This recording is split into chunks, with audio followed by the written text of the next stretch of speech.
Good morning, students. How are you? Yesterday we have discussed about the accession of Hyderabad in India, merger of Hyderabad in India. One more princely state was there which was not ready to merge in India. That state was Manipur.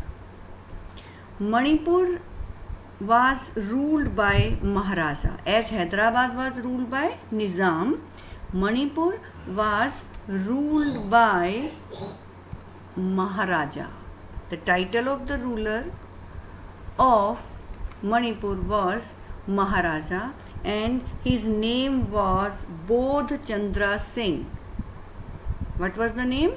Bodh Chandra Singh. He was the ruler of Manipur. India got independence on 15th August 1947. Before the independence,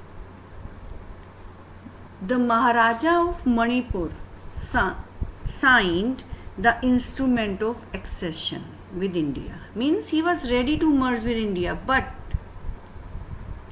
he wanted something. As I have told you, Indian government was ready to negotiate with princely state because government wanted that all the states must join India. So, what was the demand of Maharaja Bodh Chandra? He wanted that internal autonomy of Manipur will be maintained. Means foreign policy of Manipur will be in the hands of Indian government and internally Maharaja will rule in Manipur. The rule of Maharaja will be there in Manipur, but foreign policy will be maintained by Indian government and Manipur will be a part of India.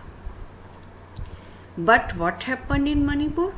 The people, they were not happy with the monarch, with the king, because they wanted that there should be elections.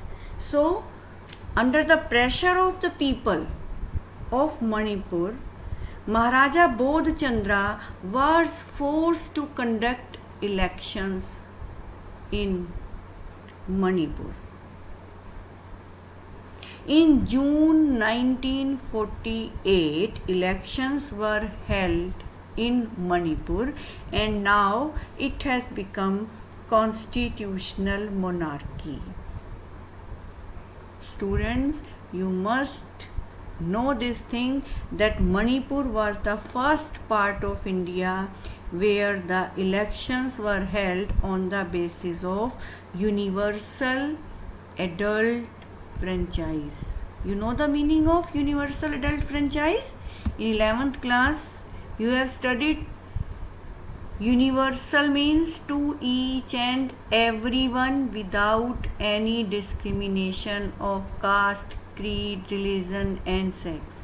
Adult means at that time 21 years and above, now it is 18 years and above, and franchise means right to vote.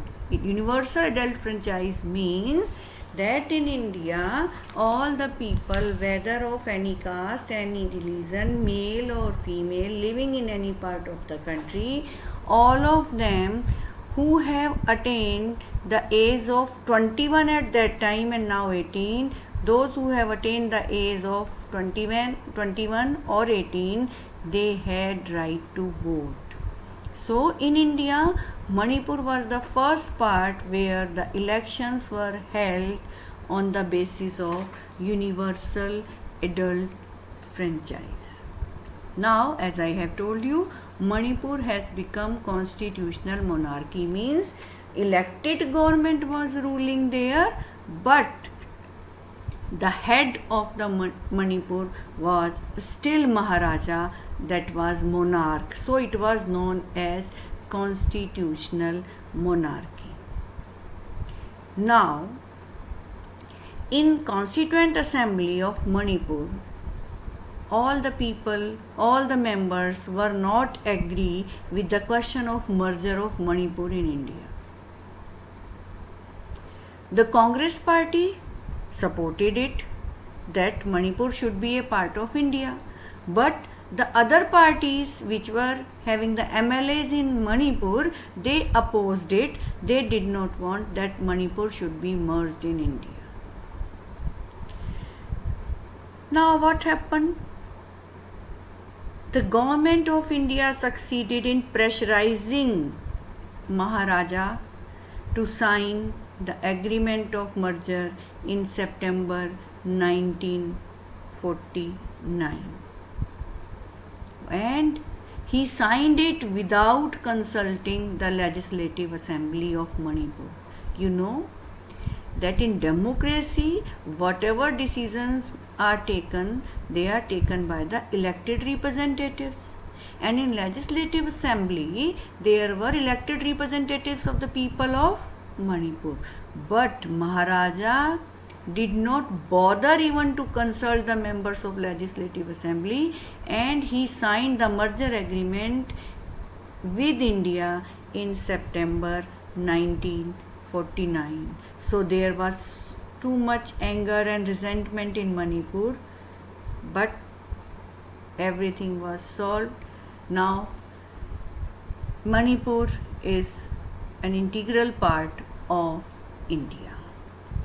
So students, we have discussed about Hyderabad and Manipur. In next videos, 3 videos, I will discuss about the problem of Jammu and Kashmir. Till then, goodbye, take care.